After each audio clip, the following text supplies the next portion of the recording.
Hello and welcome once again to episode 27 of Code Completion. We are a group of iOS developers and educators hoping to share what we love most about development, Apple technology, and completing your code. My name is Dimitri, and I'll be your host once again for this episode, and I'm joined today by my fellow completionists, Ben Hey, hey. and Fernando. Hello, hello. So before we get into our main topic, which, spoiler alert, is the Apple event, which just happened this morning as we record, it's time for our Indie App Spotlight. Spencer, can you take it away? All right, the first app that we have today is called Quiet. It's a content blocker for Safari for both macOS and iOS, which I think is really cool. So it's just an extension that you install, and you can kind of toggle on and off which things you want to be enabled or disabled. So it's not just like kind of a one, you flip the switch and everything's gone, but you can kind of choose what you want. Some of the ones that I saw, for example, were that I thought were particularly nice that I would use would be something like the notification prompts. It's like, hey, do you want to allow notifications on this website? Those annoy me. Google Translate ones are cool too at times. And on their website, they've kind of got a highlighted review, and I'll just read a part of it. And I thought it was really cool. It says, "I appreciate that Quiet strikes the balance of blocking prying eyes but allowing ads. As annoying as ads are, they are the necessary evil to keep your favorite websites afloat." So I think that's pretty cool. No one really enjoys ads, but they are kind of that necessary evil, like this review says. So, you can get rid of a lot of other things that aren't ads, like, again, notification prompts, coin miners, different social media embeds and everything like that. So give it a look. It looks really awesome. Okay, the next tab that we have is called Mezzanine. It's the way that they described it was it's letterboxed for theater, which is awesome. Letterboxd is one of my favorite apps. I think it's really well done, and so is Mezzanine. It's got a really kind of very clean user interface. It's got the ability to rate the plays and theater productions that you go to. Add things like you can scan in the playbook. You can it's got both an iOS and iPad OS kind of interface, so everything is kind of well made for every device. It's got a really cool feature too, where you can even use your camera to, you hold the playbook up to it and it will recognize that. So I don't know if it's doing a little bit of machine learning there, but some really cool features. It's got, search functionality to figure or to find the production that you're looking for. It says it includes over 1,500 productions. So plenty to take a look at, and if you're really into that, I think this would be a perfect way to kind of catalog all of that for yourself and for others to use. All right, the last app that we have is called Under My Roof, and actually this is a rewrite completely of the app that they originally had requested that we do, which is called Home Inventory, which actually was an App Store Editor's Choice Award winner, which is awesome. Both of these apps, essentially do the same thing. They're meant to literally keep an inventory of your home, or really your personal belongings. If you don't actually own a home, doesn't matter. Just going off the description here, it's got a couple really cool features that I didn't really even consider about why you would want to use something like this. So keeping track of maintenance and repairs, helping it you make claims for your property insurance if something happens, making sure that you can actually have an accurate handle on everything that you own, and not having to think about it after the fact of something happening. Things with helping you with your estate and writing a will and everything. Managing your move, I think, is a huge one, which I personally hate moving, and I will always lose stuff every time I move. So knowing, what's in a specific box, that's amazing to me. So lots of cool features, including ones that I haven't listed here. So go check out Under My Roof, or or I suppose home inventory, where home inventory is just a Mac OS app, but under my roof is both a Mac OS and iOS/iPad OS app. So give them a look. They look amazing, and I'm definitely going to try it out myself. Thanks, Spencer. So, are you an indie developer? We want to hear from you. So, our lists, we're slowly getting through it. And if you want to have your app featured on our Indie App Spotlight, please be sure to reach out to us on Twitter at Code Completion so we can spotlight your app too. So, let's get right into the meat of it. So, we just had the Apple Spring Loaded event that happened this morning, and it was packed with quite a lot. Like, I thought going into it that it was going to be a rather light event, considering the fact that it was pushed, and then I guess I just didn't expect much. But we got blown out of the water, especially with the brand new iMacs. So Ben, can you tell us how much you still love your somewhat brand new iMac, and if you're considering swapping it out? I was very comfortable going into this event, thinking that maybe they were going to release a new iMac, and thinking, you know what, I bought my iMac in, I don't know, it was like August, September, somewhere around there last year. Basically the last the last Intel model, 27-inch, 5K, and kind of loaded it up with everything that I'd want out of it. And then I actually went to OWC and got a Mac or a RAM upgrade. So I'm running 64 gigs of RAM. It's got a decent sized hard drive in it. It's, well spec'd otherwise. And I figured I'm going to use this computer for several years, and it's going to be my main machine and all set. And going into this event, I was feeling strong about that they were like, well, they'll probably release an M1 or M1X or whatever powered iMac, and that'll be fine, right? I have a MacBook Air that's an M1 machine that I love, and so no worries. And then they brought out those colors and and the new design and the matching trackpad and stuff, and I was just like, ugh, Apple, you've done it again. So I don't think now. There was some fervor there in the middle that I might need to trade this in, but now that's kind of died down a little bit. I think I'm gonna stick with my regular computer that I have for a while longer. I have very tiny concerns that for my main dev machine, that having an Intel powered Mac might still be useful in some cases for certain tools and libraries and stuff that I want to use. Yeah, it was funny. Like going in, I felt really strong, and then as soon as I saw that silly promo video, I was kind of surprised and impressed at how much it changed and what they're offering and stuff. So to kind of quickly break it down, M1 Mac, M1 chip, that's the main huge thing. So very much like the MacBook Pros and MacBook Air and Mac Mini that they released earlier. And they've managed to squish the entire computer into the chin. If you look at classic, the Mac that's been out for several years now, basically all the guts are behind the display, and it makes the display kind of bow out behind the screen. And in this new version, it's uniformly thick throughout the entire height of the display, or the height of the screen. That's because the display's on top, and then the very bottom portion, the sort of chin that sticks out, all of the computer, all is inside of that little chin, and it's because the M1 and all of its associated pieces are just way smaller, and they can do less cooling, and it's just overall going to be a much more efficient design. So pretty cool. No more hard drives. It's all SSD now. And MagSafe, interestingly enough, they brought MagSafe to a desktop, which I don't think they called it MagSafe, but no, it essentially is that. A magnetic power connector. I guess you could still trip over that power connector now that the iMac is much lighter, right? That thing would fly across the room. Wait, I suppose. I literally missed that. Like the 2 minutes where they introduced the charger and the Ethernet port, I totally missed it. What is this about MagSafe not being? So it's not MagSafe, but it is a magnetic. They didn't call it that. It's not called MagSafe, but it is nonetheless basically the part of how it works is you've got plug in the wall that goes to a little brick, kind of like you'd have with a laptop.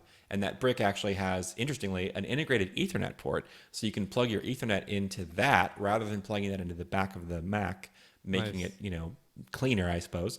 And then there's a braided cable that goes from that adapter to the back of your iMac, and it's color matched, interestingly. So if you pick a certain color iMac, you get the same color cable. And then right in the very center, like it does now, you plug that cable into the back of your iMac. But the difference is the way it's set up on mine. It's just like sort of a regular kind of plug and socket situation. On this one, it's actually magnetic. So when you go to, I would assume, as you sort of bring it closer, it sort of grabs onto the cable and keeps it in there. And then, like Dimitri was saying, because the whole machine is much, I would assume, much lighter, and you also have this brick on the floor, I guess there could be a chance that you might trip right over the cable. And I guess in theory, it would probably just decouple rather than, bring your iMac to the floor with you. So that's an interesting development that they brought that same basic tech, even if it's not called MagSafe, to the iMac. And then also no USB-A ports. So we are officially done with USB-A ports on the iMac. So to quickly interrupt you with the brick, I think the main reason it became a brick is because they needed to put the power supply somewhere, and it no longer fit in the computer. So I guess they had the good fortune to say, hey, this could also be useful for that Ethernet port, which is also coming from the wall somewhere. So it can come in one go. One interesting thing is that it looks like the brick itself also has that same magnetic connector coming into it. Like, I don't, or is that the other end of the magnet that goes, or the magnetic connector that goes to the computer, and it's just like a bidirectional cable? That could be. I don't know if either of you had a chance to take a look at that. It looks a little suspect. It doesn't look like Apple's bricks up until now. There's like a big connector that's exiting that. Yeah, I mean, it used to be that those bricks, right, they had on the side where the wire that comes out that goes to your computer was just permanently attached to that end. And then more recently, with when we switched to mostly charging over USB-C, then it became a USB-C charger. It just became a USB-C charger with a USB-C port on it for the sort of the skinny wire that goes to your computer. So interesting, they're introducing perhaps a third design. I thought it was interesting. MKBHD noted on Twitter that the headphone jack is now on the side of the iMac rather than the back, and the reason, in theory, is because literally a headphone jack, the actual guts of it would not fit. It would be too long for the port, it'd be too long for the thickness of the device, and so they had to put it on the side because I think he said that like a standard one's like 14 millimeters or something.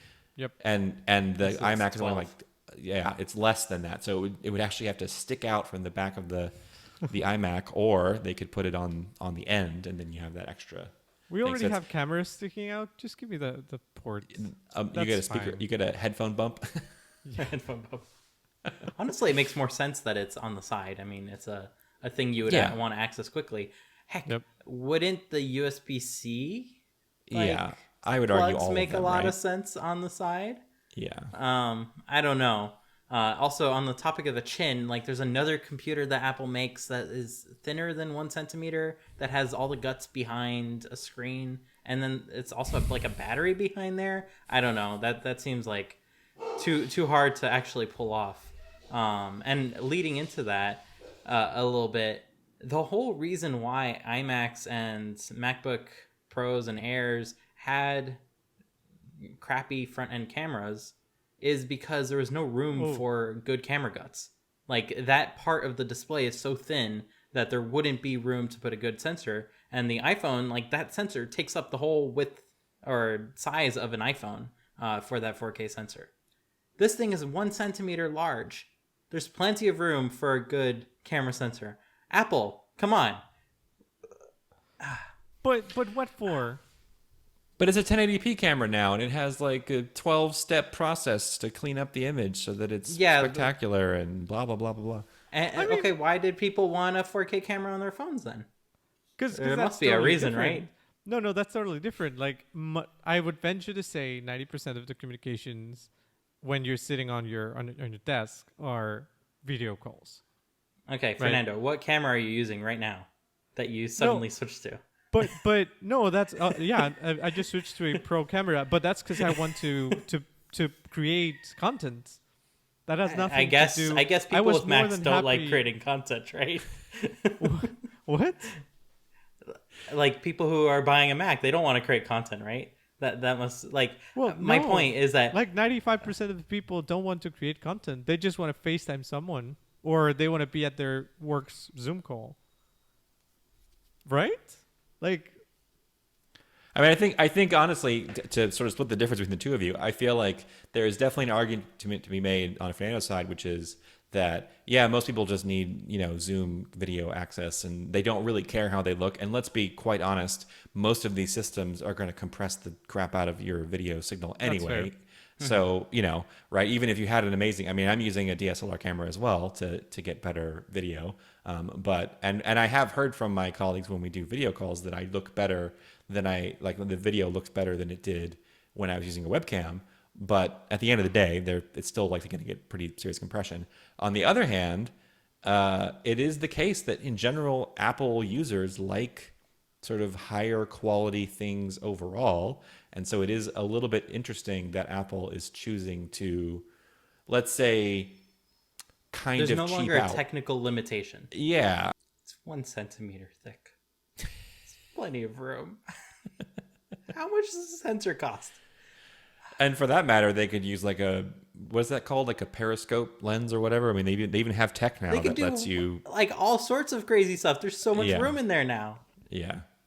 this is a product limitation, right? I think we can all agree on that. There's Not a technical literally one, no right? You're reason, saying, yeah. Yeah, there's no reason for them to not have like an iPhone 12 Pro camera on the iMac. Right. I mean, they put one on the iPad, right? What is the resolution of the front camera on the iPhones? I don't even know. 4K.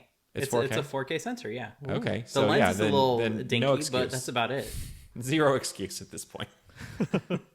Because not only is it possible, but they literally make them. Like they have a bin full of these cameras, right, that they're using to outfit the iPhones with. And Divert iPads. some of that inventory to put it on the iMac. So Well, maybe that's actually, that's an interesting point, right? Do you think they could get enough inventory for like high quality lenses because they're already shipping like a billion true. devices per for the quarter. very high volume iMac compared to the iPhones. Yeah, I mean, what is that? What do we think are the numbers on iMac sales? I mean, I bet they're good, but they're not going to be even Not even close to Not even iPads close. and iPhones. No, Yeah. I agree. Like laptops are way more, and that's right. just by nature of what people think of as a computer nowadays. So like, I really don't see how they convince themselves that it was not worth it. Right. It was like an opportunity to just like go all in, and maybe they're saving it for bigger iMacs, and we'll talk about those afterwards. But yeah, it just felt a little silly that one, the camera is not all the way where it can be, and two, that the chin is there because like an iPad is thinner and has all the guts behind, and sure, like maybe the fan needs a little more room, but it looks a little silly, that chin on that beautiful design that's otherwise there. It's interesting that there was such a polarizing initial reaction to people like, oh, it's ugly. It's an ugly computer, which I don't personally think is the case. There was. Yeah, I mean, like people like MKBHD and None other of my people friends. were saying, I think this iMac is ugly, and it's mostly because of the chin. And they wow. were all just like, make the computer 1 inch thicker, and then put all the guts behind the screen. Like, why? Why not do that? And then make the screen edge to edge. Plus, people don't like the white border. So on the previous iMacs, the one I'm sitting in front of, it has a black border that is then covered in glass. So it's a sort of a shiny black edge all the way around the screen. And then the chin on my iMac is just aluminum with an like a engraved Apple logo. And so the Apple logo on the new iMac is gone. There is no Apple logo on the front anymore. And then the bezel is skinnier than it is on my iMac. But rather than being black, it is now white. And they actually called that out in the presentation and said, they were sort of describing it in words, and they said something. I'm going to get this wrong, but something to the effect of, it's a like it has sort of like a muted front. So the back of the iMac comes in 7 colors now, and very, very vibrant, vibrant colors. And then the front of the iMac, where the chin is, and also the base, the metal base, are in the same sort of general color as the back, but they're like a desaturated, lighter, much more muted version, and then has that white bezel. And the woman who was presenting the iMac, I think she was like the product, like a marketing manager for the iMac line, said something to the effect of, "We've done this on purpose to not distract you, so that when you're using the computer, you can focus on the content," which I would kind of argue, I mean, I guess it probably wouldn't look that great because of all the crazy bright colors, but I would argue that if that's what you want, you'd use black. Like if you look at any, professional, for example, like any professional photography product or anything as far as software, they almost always have dark or black UIs so that they can kind of fade out, and the thing that you're working on, for example, the photograph you're retouching or something, can take front and center stage. So the idea that like we picked a white border to therefore make things blend in, or for it to sort of to fade out of your sort of active attention and let you focus on your content, seems a little strange, considering that doesn't seem to be how kind of the professional world tends to go. But I understand that a black bezel with these bright colors would probably look weird. I would say it would pop more. You'd have more contrast between the bright color, a dark bezel, and then the bright screen. And that's what might make it more obvious. Whereas if you have a bright screen and then a white bezel and then a color, the white is probably brighter than the color itself, or at least in similar brightness, so that it won't be as contrasty than with a black bezel. Did the colors do anything for you guys? Like, did it They're did nice. did it excite you in a way that if they were just like gray or silver, you wouldn't have? So Fernando, which color are you gonna get? I don't know. But what I do know is that I think we've been getting at this for like 20 plus years since the Bondi Max. Yeah. Right? In fact, I saw parallels between somebody took the promo video of these and juxtaposed it against a promo video that were done on those original like the Bondi Blue iMac. And they were even, not only were they semi-similar colors, but they even sort of displayed them in a similar way. Like you see the iMacs kind of like rush past the screen, the camera in a line, in a circle, and they did the same thing with the old iMacs. That was cool. That I don't know if that was a conscious decision.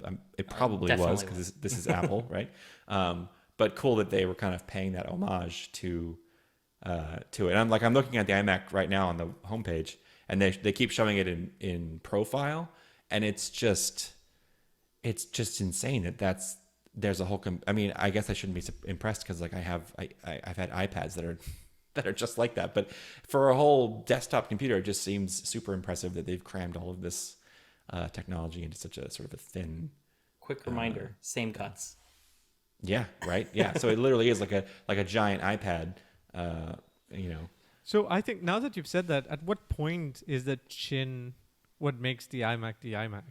Because if they get rid of it, isn't this just an iPad, a 24-inch iPad? I would say the touch input is probably the biggest differentiating factor between those two. Well, things. of course, and the OS and the camera, like we've discussed. Well, no, I would say visually, the touch input would dictate what the OS would then be, if you have touch or if you don't have touch. So this not having touch means that it's going to be the quote unquote Mac side of things, even if it looked like an iPad.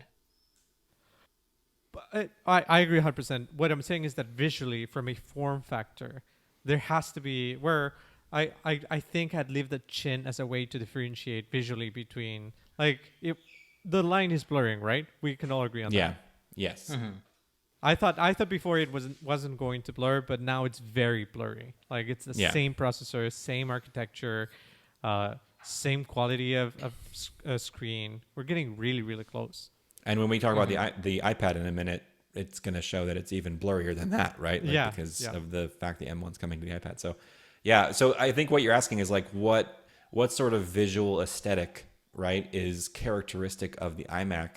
And I do think it's, now that you say that, I think it is very true that to me, I think it's just as likely that they could have done what MKBHD suggested, which is put the guts behind the screen and get rid of the bezel or get rid of the chin, and go as bezel-less as possible and just make it a gigantic screen that is just a big screen on your desk, and you can't even really tell that there's a computer in there anywhere, right? Because it's all behind you. They could have done that. That is a choice they could have made, and yet they actively chose instead to keep the chin and to put all the guts of the computer in the chin to make it nice and super thin. Which, let's be honest, thinness of a desktop computer, to me, I don't think matters that much, because I'm going to look at the broad side of the front of it all the time and very rarely ever sort of use it from the side or whatever. Like that's not really going to happen. So the thinness is not critical to your daily use. But maybe they made that choice in part because they felt like if we get rid of the chin, it's not an iMac anymore, because the chin has become such a sort of iconic design aesthetic design feature of the iMac, that they felt like it's going to lose some of its iMac identity if it loses the chin.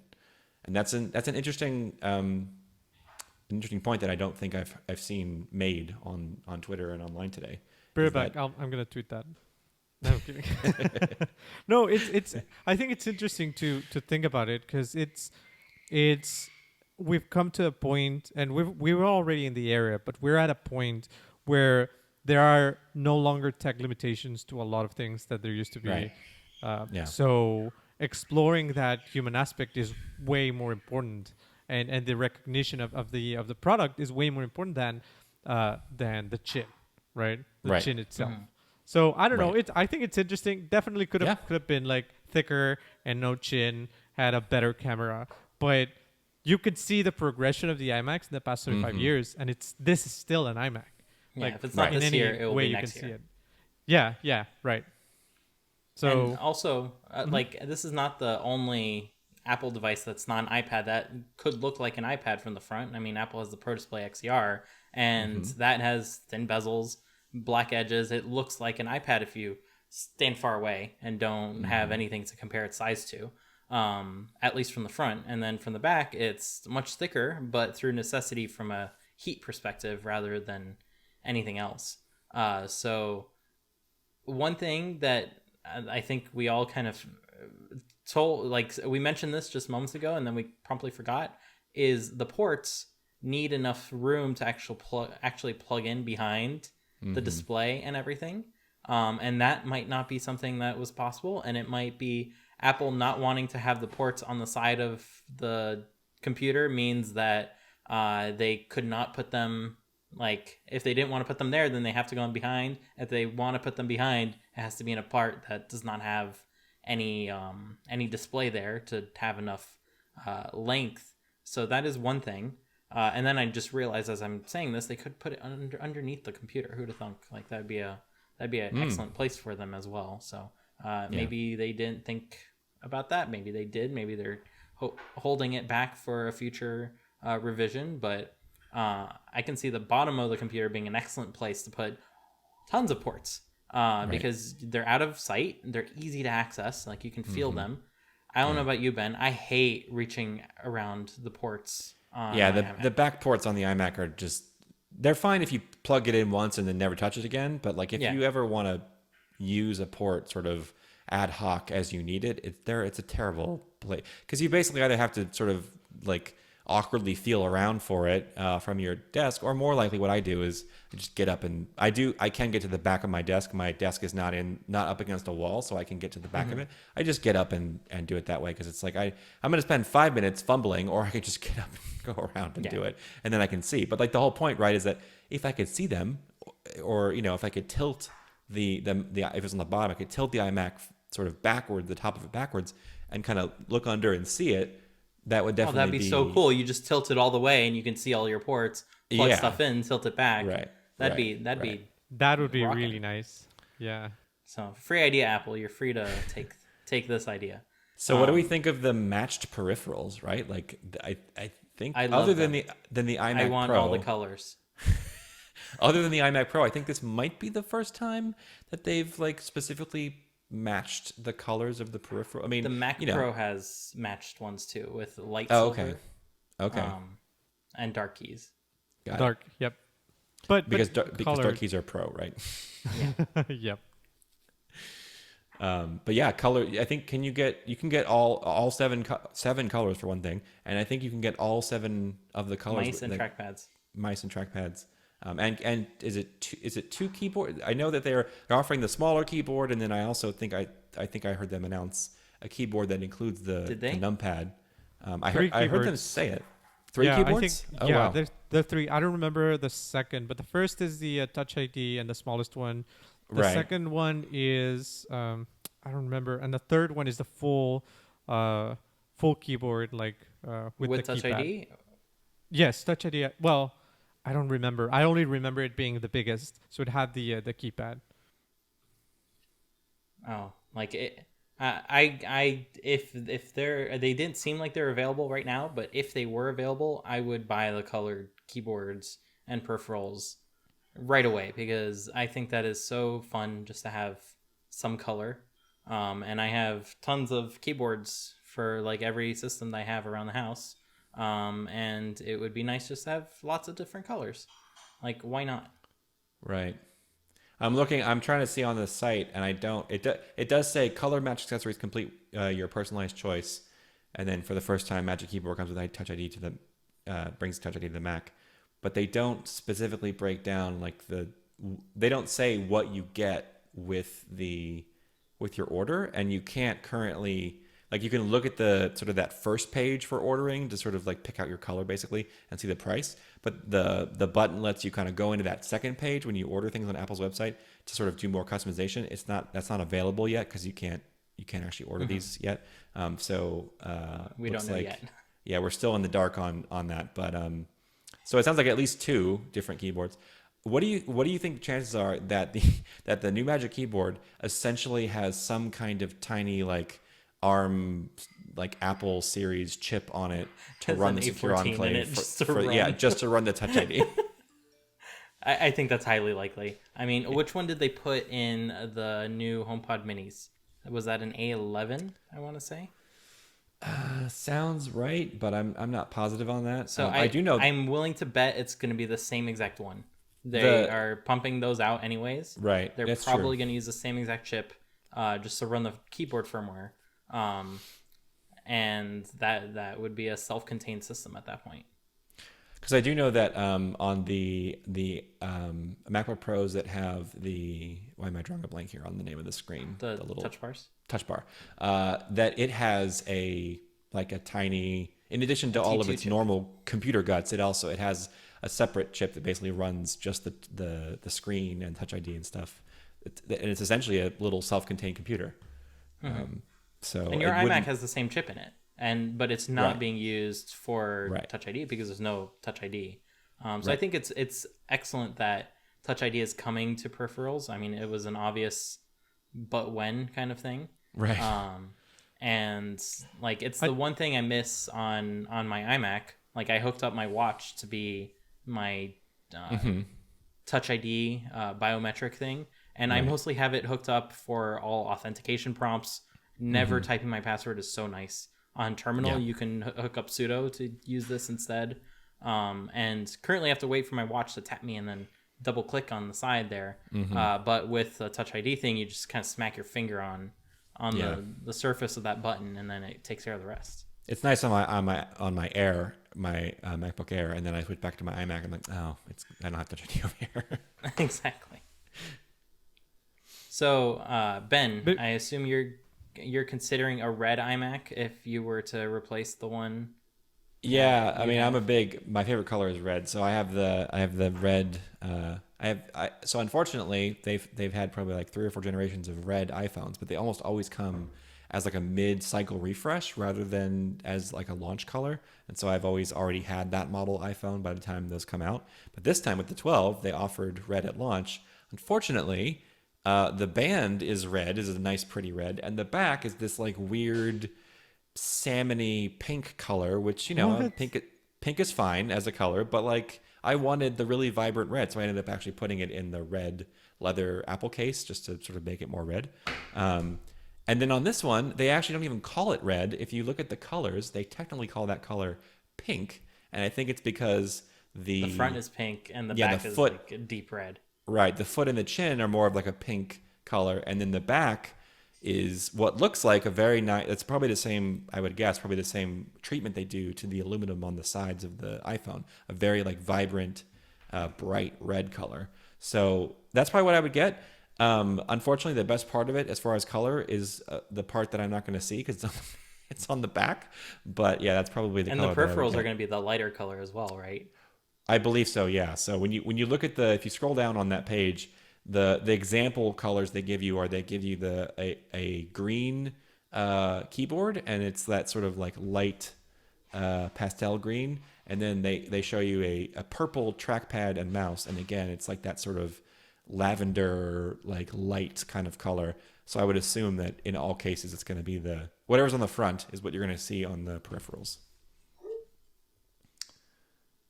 And actually, So I'm looking now- at. Looks like the cables are also. Wow. Really? So I'm just Do the looking at cables this. match as well?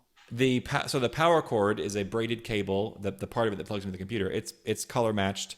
It's also the lighter color, whichever of the colors you pick. And then the actual connector itself has a bit of aluminum at the end, and it's matched with the metal of the back of the thing. Cool. But they're going to give you a Lightning to USB-C cable so that you can, I would assume, charge Your the peripheral. peripherals, and its cord is also color matched.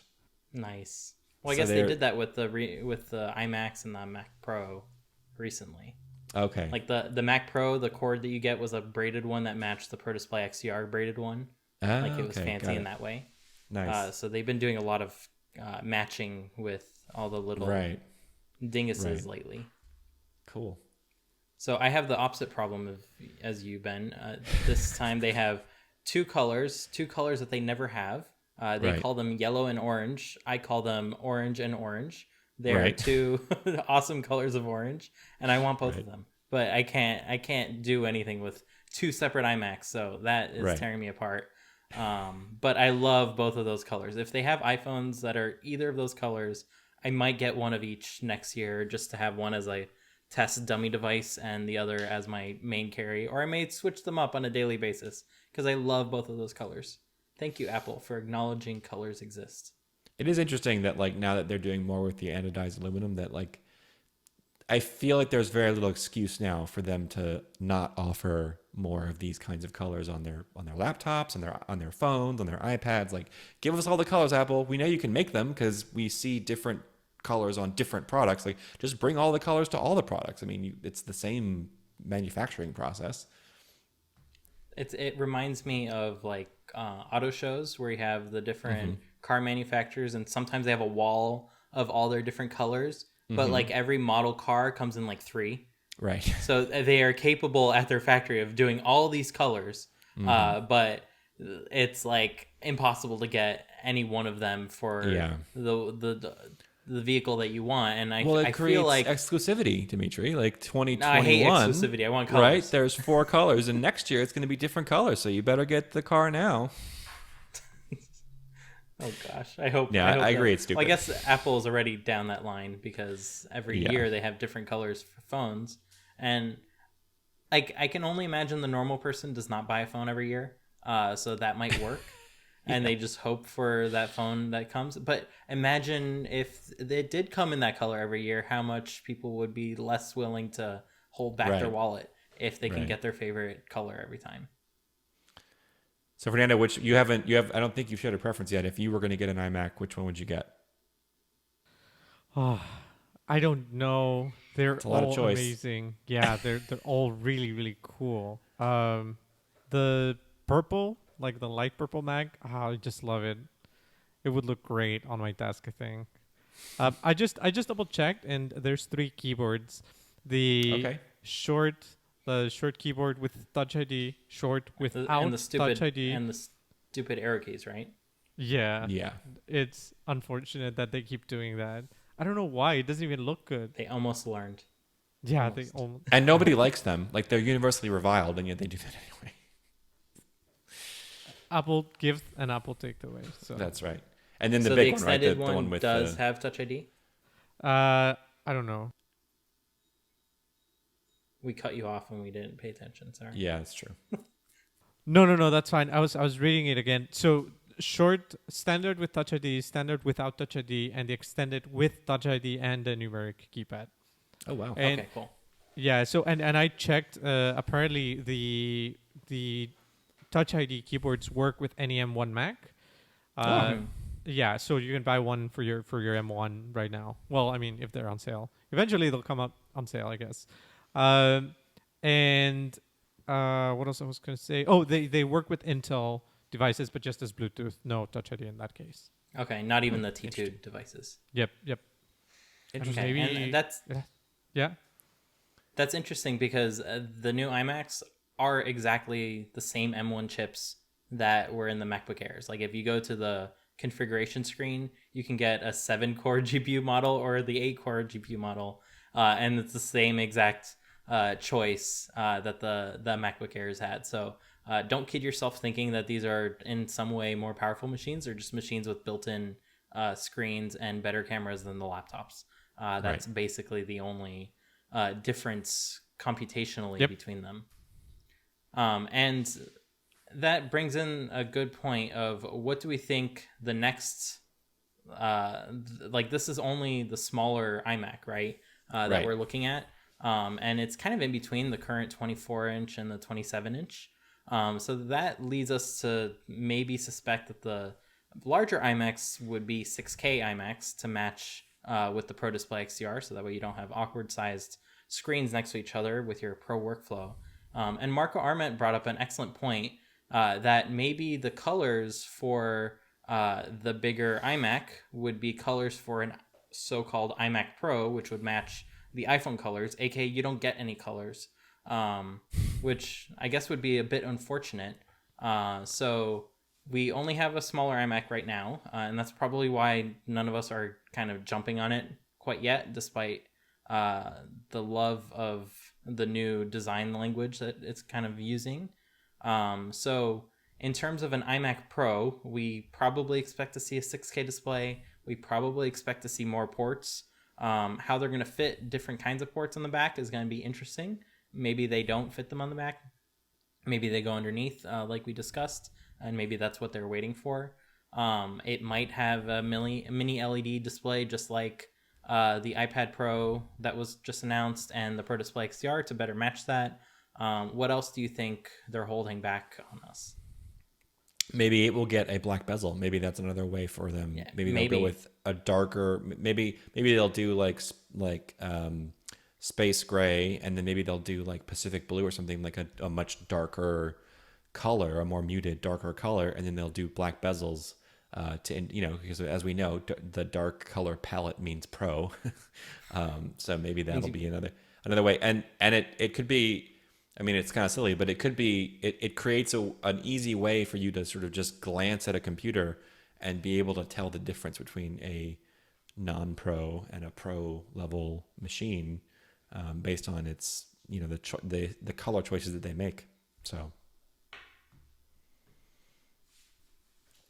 I can't imagine other than like an M. The other thing is we haven't gotten any what we would all consider sort of pro, even though a pro level Macs, even though the iMac or the MacBook Air now smokes most preceding Macs, and it's not even considered to be like the powerhouse.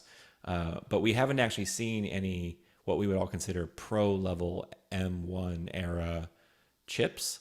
So I guess maybe that's part of the issue about speculating about a potential iMac Pro, is that we haven't really seen anything from them in this M1 era that is pro level.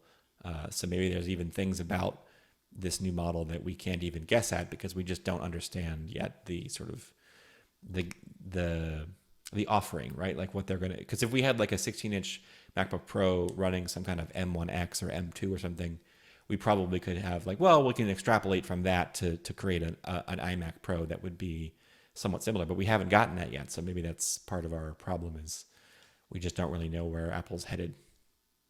Yeah, I said this before, but I certainly expected during this event for Apple to have an M1S for a faster M1, and then the Pro machines would be something with an M1X for extendable. I thought that this was the opportunity during this event for us to have that. And WWDC isn't really that opportunity anymore because that is already in the M2 model era, if you will. So we might never even see an M1S or an M1X in a Mac. We might just jump directly to the M2, and that's going to be the more capable machine. The Right. only difference between the M1 and my iMac Pro, for instance, is support for more enterprisey hardware configurations, namely ECC RAM, which you would need in certain contexts, like in the server, where you want your machine running 24/7, 365 days a year, and you don't want it to ever have any issues.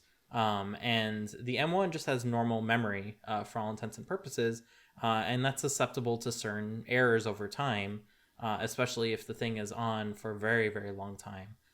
So it will be interesting to see what the M2 brings to the table aside from performance, because it's a like Apple's already beat everything out with performance, which is why they're so comfortable just sticking the plain M1 in everything, because it smokes the competition. So Right. It'll be interesting seeing where WWDC, which is right around the corner, honestly, takes the M series chips. And I don't think we're going to see an M1X or anything like that. We're just going to jump straight into an M2, and we might see an M2, an M2S, and an M2X to kind of differentiate different levels of speed between these different machines. Because I would assume Apple would want their Mac Pro to be faster than a MacBook Air, right? They don't want it to just be all at the same baseline. So it'll be interesting to see where they take that. So moving on to a different type of product, we have finally AirTags. Right.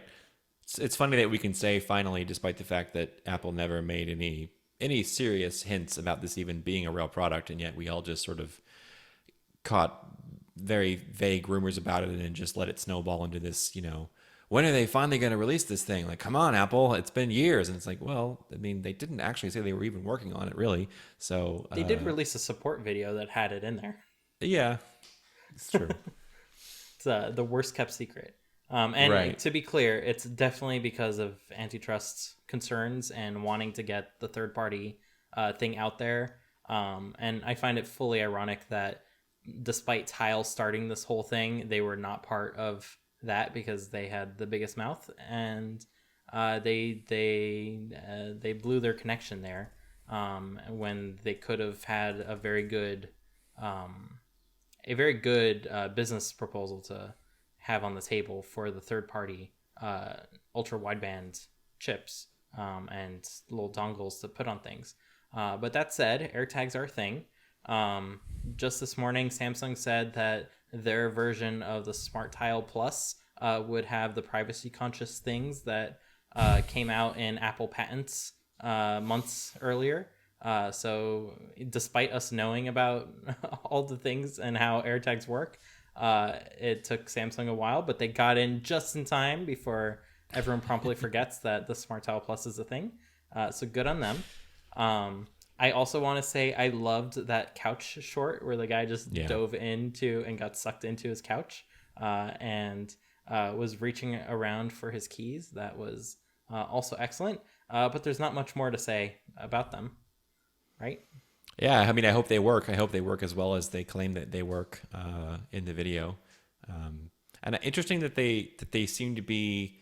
I would describe them as like a large M&M, meaning that they are basically they're disc shaped, but they have like a fat Featureless. middle, right? Mm-hmm. So they're rather than being flat, they are sort of bulbous on the top and the bottom, That's slightly. where the chip is. That's where and also where they do have replaceable the CR2032 consumer available battery that you can actually like twist it open, pull it out, replace the battery in it, and use it again. Apple claims that they'll work for around a year, and then you'll be able to replace the battery in them.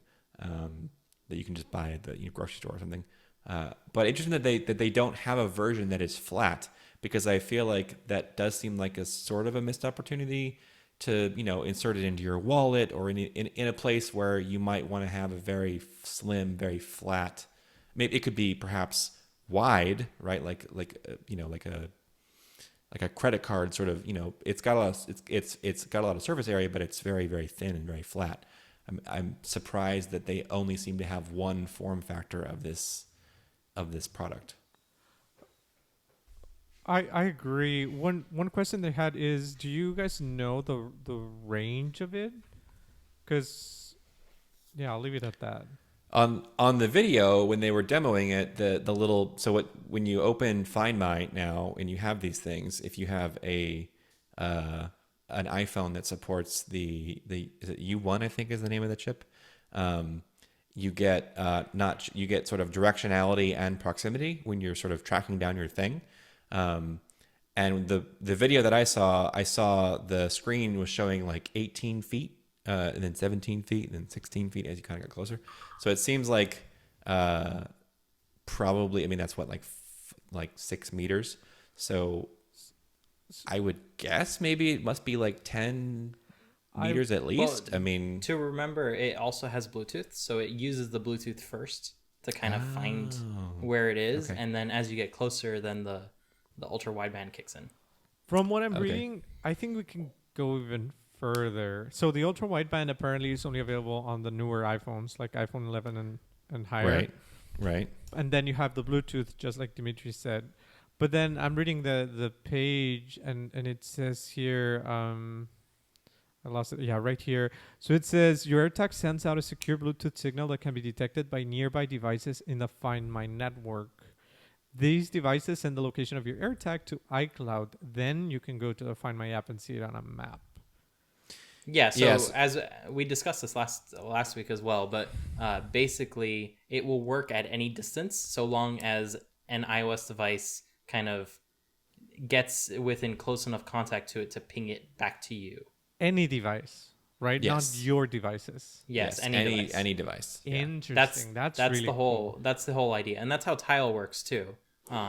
So if you lose a Tile, Okay. anyone with the Tile app will ping you to tell you they found your Tile, basically in an automated way. Nice. And that's what started the whole antitrust thing with Tile saying, "Hey, we can't do the same thing that the Find My network does because we're not making the devices." And that's why they Because you claim have to that have the Apple Tile is app locking them out. Open, right? Like in order to get Yeah. what you just described, the Tile app has to be in the foreground because you can't background that kind of process. You can, but Apple has added location prompts that say this thing has been Right. snooping on your location 24/7. Do you want to do something about that? Right. And that's what got them in a hissy fit, basically. Right. So it's really Yeah. cool. I saw someone on Twitter saying that they were thinking about putting one on their dog's Yeah. collar. that's I think my that- plan. that's Both my brilliant. cats are going to get one on their collar somehow because I'd be mortified if they got lost. Are you going to buy the $450 Hermes leather strap version of the course, AirTag and only put the that on their best. cat? Only the best for my fluff. It was funny that people a bunch of tech nerds had like a whole little meltdown on Twitter about how expensive those leather straps are from Hermes, but it's like, People are going to buy them. it's ridiculous. I grant you that. But then some other people were showing, like, somebody said, yeah, this is ridiculous that you're spending that much money on, on the leather tag and then the $29 on the actual technology itself. But if you go to Hermes's website and you just type in like luggage tag, apparently you can spend thousands of dollars on a luggage tag with Hermes. So this is a steal by comparison, because this is actually, that's just a flap of leather with a piece of paper in it. This actually has like tech in it that will help you find your stuff. But it's made of human leather from children in some poor country that they got it while they were still alive. That's the only way that the thing can be so expensive. Only the best for certain people, right? Oh gosh. No, to be clear, I do not support making leather out of humans. It's made of cow leather. It's not. Yeah. But that's the thing about the luxury sort of fashion sort of market, is like the price doesn't necessarily have any correlation to the it's the name. actual thing, right? Yeah. And quite honestly, I feel like especially because it's a kind of thing that you're going to buy it and you're going to clip it to your bag or your luggage or something. Honestly, it kind of almost ends up being like a status symbol that I have an Hermes sort of crafted leather tag that holds onto my AirTag, On and a I'm going much to more display expensive Hermes bag. most Yeah, right. I'm going to display it on my expensive, other things, and it just adds to sort of the allure of look how much money I've spent on these things, and for some people that is important, right, as a status thing. Humans are funny. Yeah. watch people steal the bag but leave the tag. because the tag can track them. Because the tag the can track bag them, can't. That's a good question. How easy or how hard do you think it is to get the tag in and out? Well, it's made into the Hermes ones. Oh, it's Like, it's made just into kind the of- Hermes. Oh, I think so. Yeah, it's like The other ones, I think you can like that makes sense. pop them in and out. Like the regular ones that Apple's going to sell, you're going to be able to kind of like. I don't pop 'em in know. and I'll out, never but- buy one to find out. So So then you're not only pure getting speculation. luxury, you're getting security because it's Yes. embedded. Yes. Yeah, Perfect. I security. love it. Nothing else can grant you. Speaking of which, though, I do think it's cool that they've done everything they can to sort of make it. While they've essentially created a tiny trackable thing, right? That isn't just trackable by you, but sort of trackable by everyone. It could Yep. become a surveillance nightmare. So I think it's cool that they've built in, anonymity and stuff into that, so that yes, anyone is going to be able to hit that tag as they walk by, and the tag will ping the phone. The phone will say, "Oh, I just saw an AirTag," which just has a number. It's not attached to an individual person. It's an anonymous number that is just anonymously reported to Apple, and then Apple makes the correlation to who owns it And encrypted in a way that Apple doesn't even see the location. right. makes So sense. it's So Yep. those GPS locations, those are encrypted with the key of the AirTag itself. So Oh, nice. it's really the AirTag's coordinates, not even the device that it pinged or Right. that noticed it. And then what's also cool is that you might think, well, someone could sort of surreptitiously get this thing on my person, right? They could somehow like slip it into my coat pocket, or they could put it in my bag or something, and then they could track me, right? And Apple has even done some work there where I think you do have to have an iOS device, the person that this has happened Not to. necessarily. So No? if you have an iOS device, it'll tell you, but if you don't, Okay. it will notice that and it'll beep. Okay, so it's either way. So if you go into Find My, it'll say like you have an unknown tracker like in your proximity, and if you don't have an iOS device handy, it will actually emit a sound, which is also nice because that also works for when you're finding it. Like in that video, as you get closer to it, you can even in the Find My app ask the AirTag to beep at you to sort of if it's buried in a couch cushion or something to help you track down whatever it is that you've lost. I don't want them anymore. No. No, You're over it beeping is now? obnoxious. Honestly, they should come in colors. Apple, I mean, get on this. Yeah. Right. So on the topic of other things that don't come in colors, we have new iPad Pros, which are essentially Macs now because they got M1 chips. Yeah. I mean, it's thanks to Tim Cruz for going Right. in and stealing the chip from one machine and putting it on another. But the iPad Pros now have an M1 chip, which means that they have Thunderbolt. It means that they also have 5G, which I guess is still Cool. separate from the M1 chip. 5G. I don't know if anyone's seen that video, but it was a super. Oh, the one where they clipped out all the mentions of 5G from that keynote? Yeah, and Yeah, it's it was just like- 5G. And Yeah, then it in was a like different voice. 63 5G, times or 5G. something. Yeah. I have to say, I have an iPhone 12 that has support for 5G. I'm on Verizon, which I believe Verizon has the most extensive 5G network so far of the American carriers. And I actually turned 5G off on my phone because, for one, where I live in Central Florida, they don't have great 5G coverage yet. Well, they claim that they have nationwide 5G, but all that really means is that they just rebranded their 4G coverage as 5G coverage because, why not? But the millimeter wave 5G that everyone is excited about, they don't really have in Central Florida yet. And all I found was that it would occasionally switch over to what it claimed that was 5G, and then my speeds were either not any better or sometimes even worse. And so I was like, I'd just turn this off. This is a pointless marketing push. I'm actually kind of upset that Apple bought into the whole hype of it and gave that Verizon executive so much time at the keynote from before to talk about it, because let's be honest, it is at this point, I feel like, at least in the United States, still somewhat of a pipe dream as far as like being able to experience that kind of performance just sort of in a regular everyday setting. Like it's most people don't have access to it yet. So why are we talking about it? Anyway, I'll get off my weird ranty soapbox about 5G, but I just Not to mention, if you have two SIMs in your phone, like one the eSIM and one the main SIM, 5G just does not work. Oh, great. It's not something that you can even use. I think they're fixing that in 14.5, and that's the one that's enabling it. But I have not once had a chance to use 5G because my phone has two SIMs, one for personal, one for work. Classy. Yep. Other new things that are coming, we have 2 terabytes of space, and it's a shame Spencer was not here because he would have tons of fun using that space since he edits our podcast sometimes on his iPad. Right. And having tons of room to kind of work on video is going to be something really cool, especially now that there's Thunderbolt. You can offload that video quickly.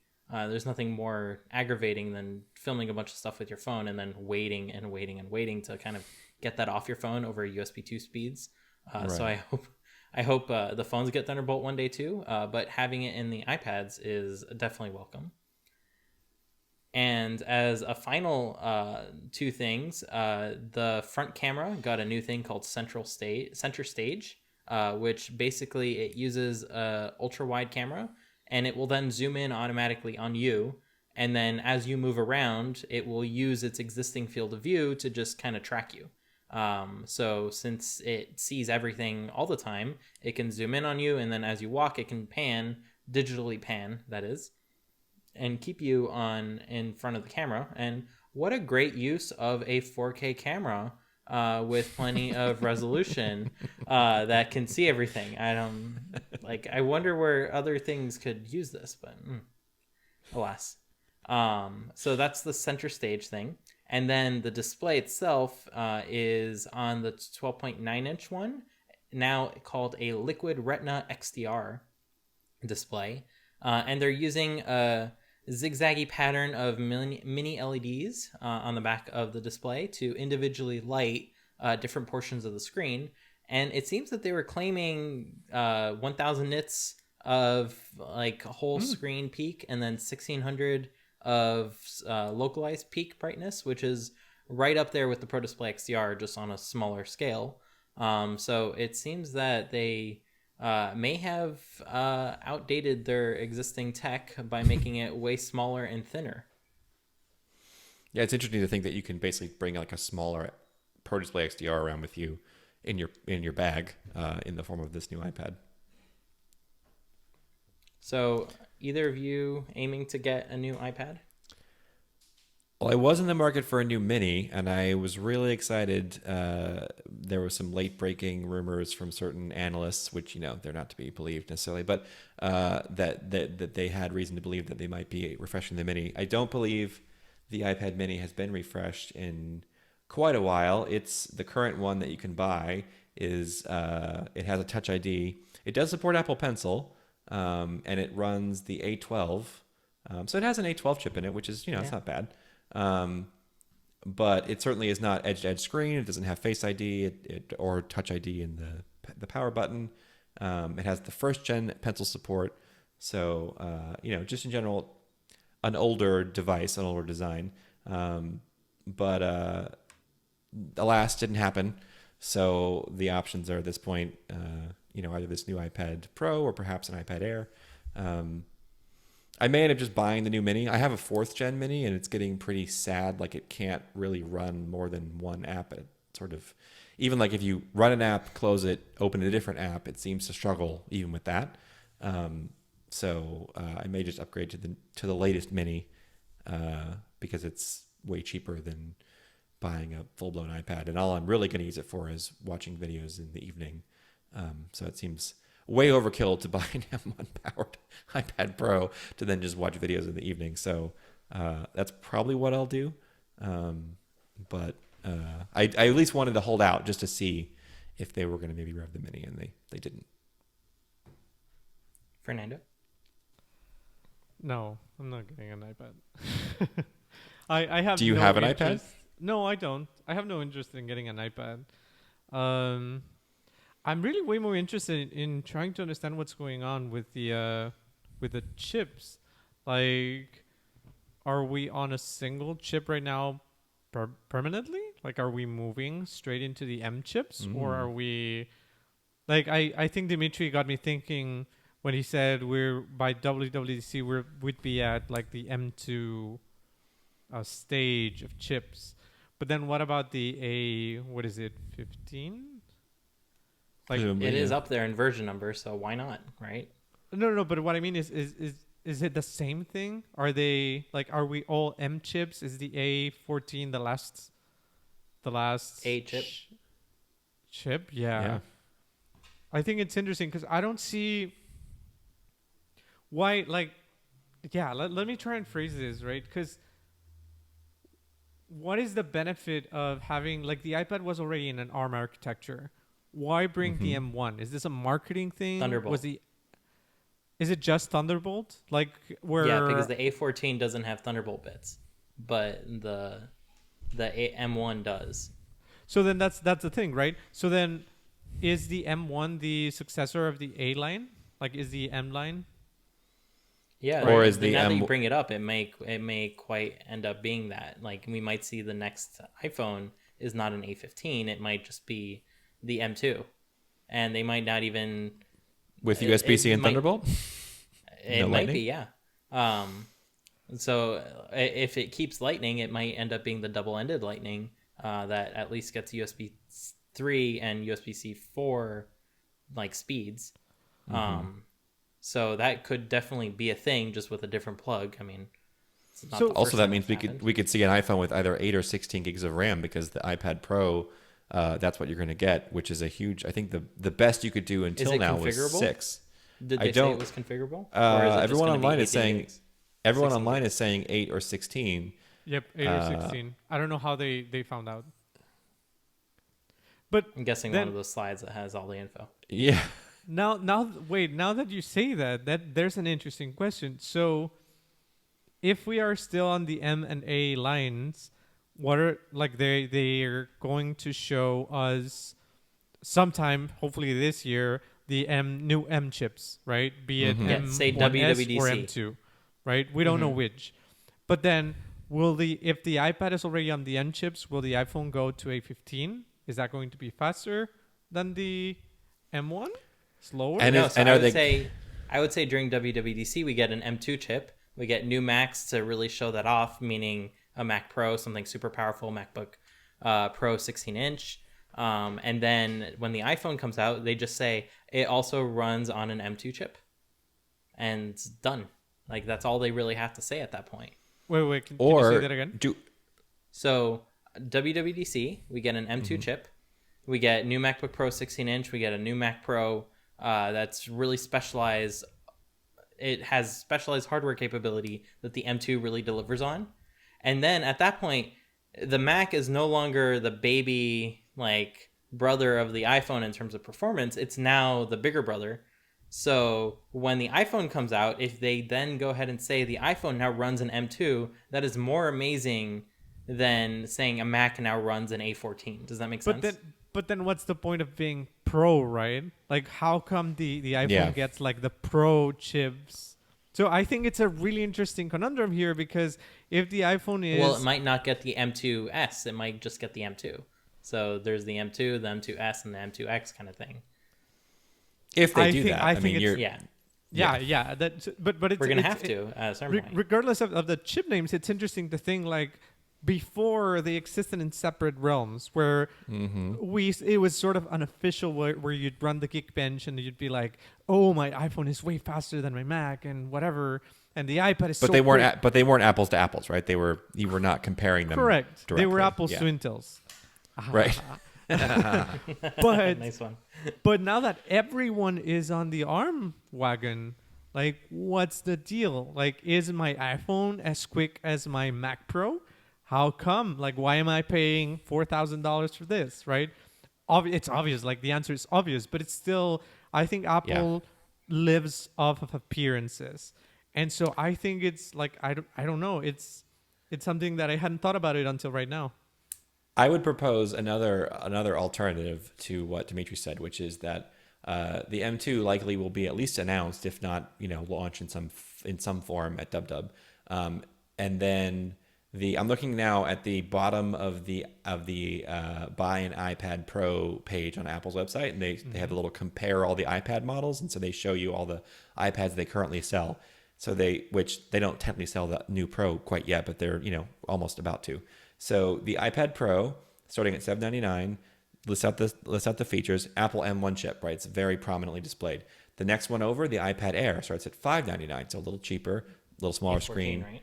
Runs the A14 Bionic. The iPad, which they just call the iPad, it's basically the 10.2 inch size. It's got Touch ID. It has the chin and the forehead. It's sort of the old design of the iPad. Starts at $329. A12 Bionic, and then the iPad Mini looks just like it. It's just smaller. Also runs the A12. So my proposal is that they are going to create a pro versus non-pro delineation. Yeah, and they're going to use M versus A to do that.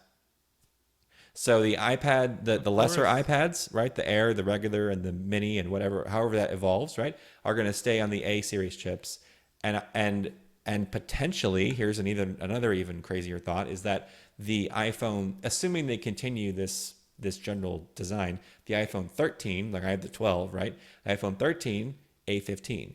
The iPhone 13 Pro, perhaps the Yes. Just the don't say M2. it. No, don't say it. Obviously. Also, Then I won't be able Dimitri, to get the smaller one anymore. No. I also saw reports that the mini sales on the iPhone are terrible, and they're gonna nix it in the fall. No more iPhone Mini. Not allowed. So Stop it. So it's a double whammy. Not only are you going to get differentiation that is going to make you agonize over which size, but they're not even going to sell the Mini. No, but I think there's a decent chance that they might do that, right? Because what were they doing with the Macs before, when we were in an Intel world, right? They used sort of like the regular Intel chips for most of their computers, and then for the iMac Pro, for the Mac Pro, they were offering basically server class, arguably more powerful chips with better RAM and stuff to help differentiate. And like you said, Fernando, if they just go all M, right, everywhere, then it's a much harder. It is like a weird thing to think my $5,000 Mac Pro is running essentially the same guts as my iPhone, right?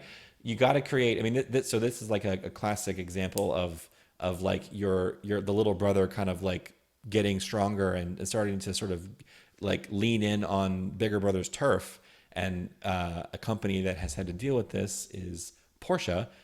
They forever, for 50 years, they've been selling the 911, their iconic sports car.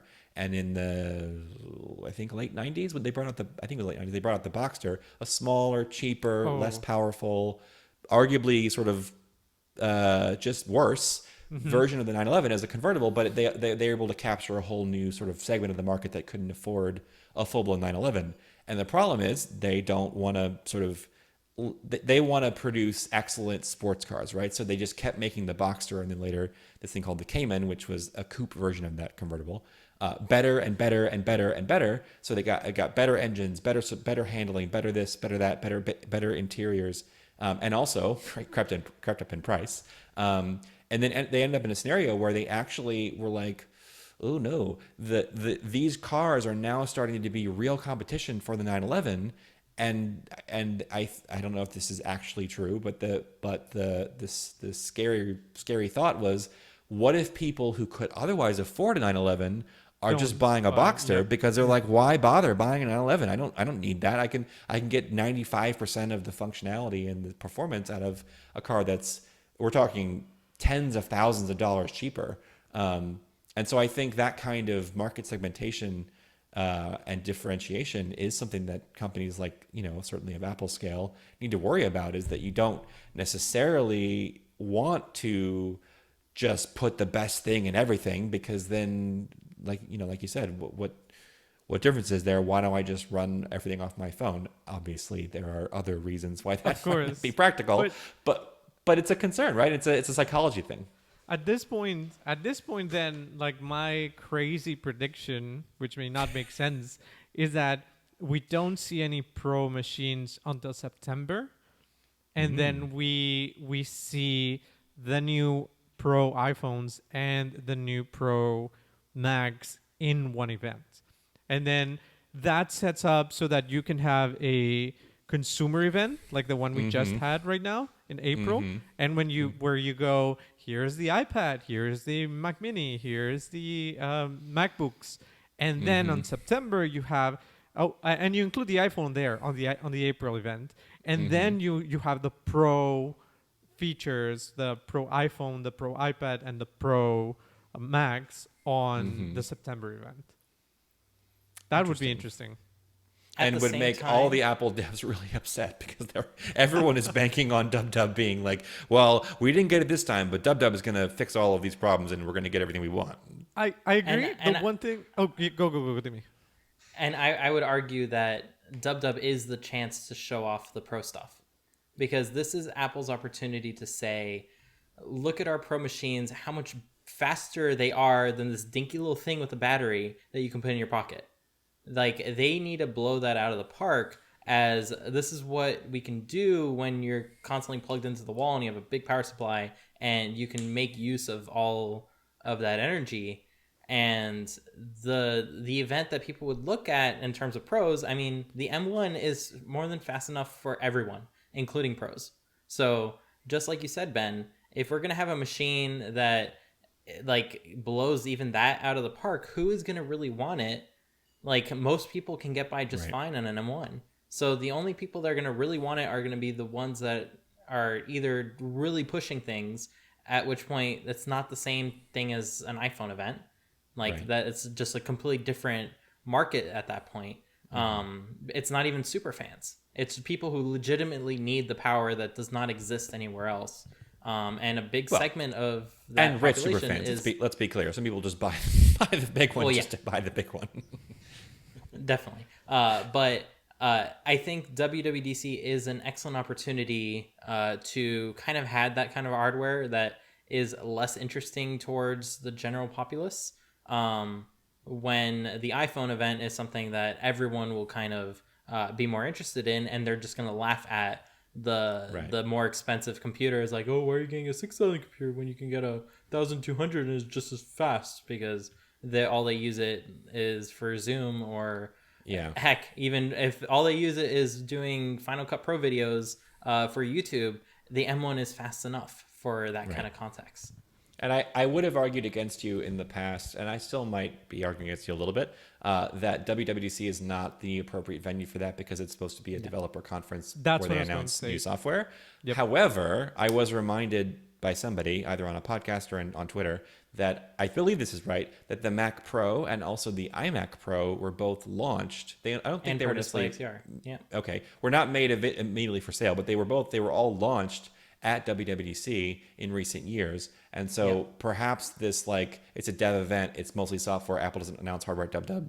That sort of thinking is perhaps old Apple thinking, and more recently they've been more willing to do things like that. So I think I'm mostly in your camp, Dimitri, with like maybe a sprinkle of like just sort of pessimistic doubt that they're going to do what Fernando said, which is that they're like, no, we announced hardware like that in the fall. We're not doing it at WWDC, right? It's software. So. I think the point is, if I would need to go further back, but if the only two, if the latest two examples of hardware at WWDC have been the iMac Pro and the Mac Pro and the previous Mac Pro. Both Mac Pros? But, well, the previous one the was trash like, can. what, 10 years ago? We don't innovate my ass. That whole event, that was the original Mac Pro, and they had one hell of a sound system. Yeah, and I was in the room, and that was more intense than anything, seeing that little cylinder rise up because the seats were shaking from the sound and the bass response that they had going through all of that. So all the big development machines were kind of shown at WWDC, including laptops in the past. The Retina MacBook Pro, the first one, that one was at DubDub. Right. Like, no. A lot of these devices are all DubDub devices. Absolutely, I agree. The point that I was going to make is that I think at least that in the latest devices shown to be pro devices, the iMac Pro, the iMac Pro was just Apple playing catch up. Like Yeah. they were trying to buy a little bit of patience out of developers. Like here's a goodie for I you think they to were hold serious. on. I don't think it was catch up. I think that was their legitimate proposition No, no, that no. they Agreed. may have Agreed. freaked out about. Absolutely, I agree. It's just something that they didn't need to do something fancy or new. They just threw the best they had at an iMac and then called it iMac Pro, Yeah. right? And then you had the next Pro, which I don't even remember what it is. Oh, the return to the old form factor, Yeah. The new Mac right? That's and Pro Display interesting. XDR. And the Pro Display XDR was also announced. And that was the at last right? So- WWDC. That Right. was in person. Yeah, I agree. I don't know. I think I agree with you that there's a real possibility that they show hardware at this WWDC. Those three, though, they do seem to be like dramatic changes in form factor that differ from everything else. So that's what I would say. I would say if the new Pros are radically different than what we have, then I could see them at WWDC. If not, my bet would be on September. I think that's a fair bet. I think that's Yeah. a reasonable progression. How much do we want to bet? And it is Apple's opportunity to really show that their Macs are faster than their phones. Like Yeah. they have been crying inside every time they showed off a phone that was faster than all their Macs or the majority of their Macs. And that has had to be painful over the past several years because it's not just the most recent ones. It's for quite a while now. So I think there's a good opportunity for Apple to be proud that their phone is not that fast. It's faster than every other phone out there and every other device that just runs on battery. But it is not the same. It is not up to the caliber as the higher end Macs that can be made available. I mean, even the iPad Air has more GPUs and CPU cores than the iPhone, even though they're both the A14. So Apple could play that game where they just name it the same thing but change what's inside, or they can give the actual chip a different name, which they did a little bit with the A12X and the A12Z. So I can see them going that route as well, but not just between the consumer being a phone and the professional being an iPad Pro. They also have the iPad Pro, which is the same thing as in MacBook Air, which is consumer, and they need to kind of level that up to more powerful MacBook Pros, and then ultimately the most powerful Mac, whatever that is. Whatever that Hopefully is. still not an Intel. It's interesting. I can't fathom what that Mac is like performance wise.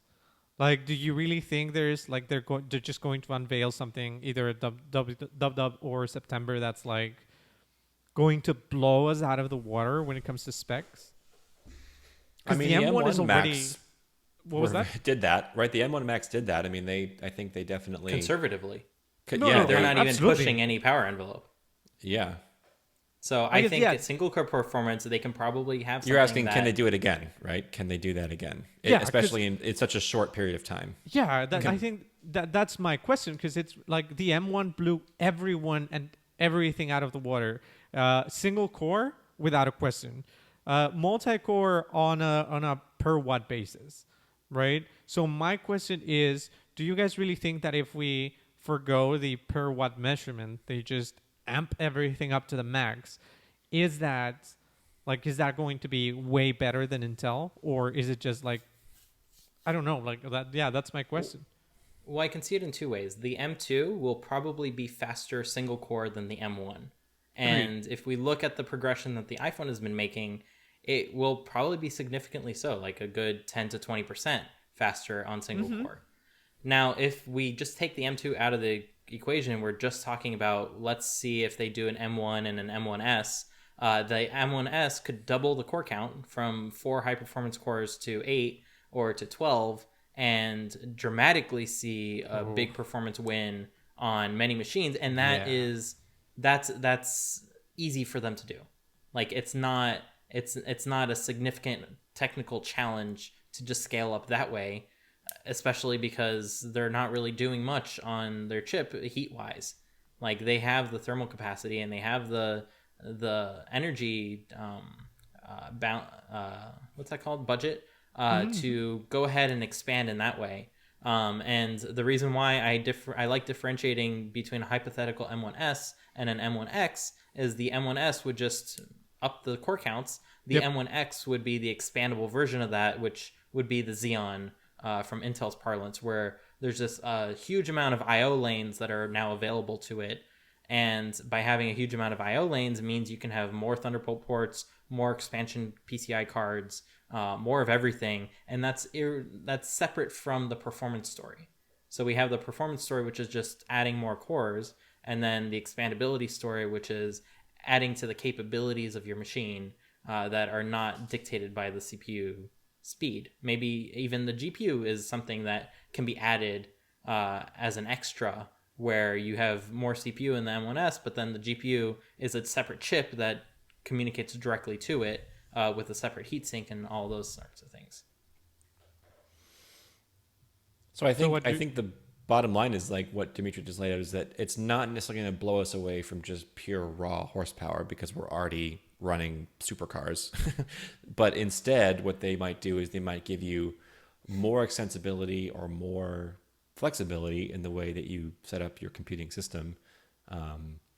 Or they do sort of they unlock the things that we think they can unlock, right? Like, because, for example, the MacBook Air its thermal envelope is limited because it is fanless and because it's so thin and all that, if you just give it more space and put some fans in there, which Real they fans. do sort of, real fans. Which they really did for the Mac Mini and the iMac.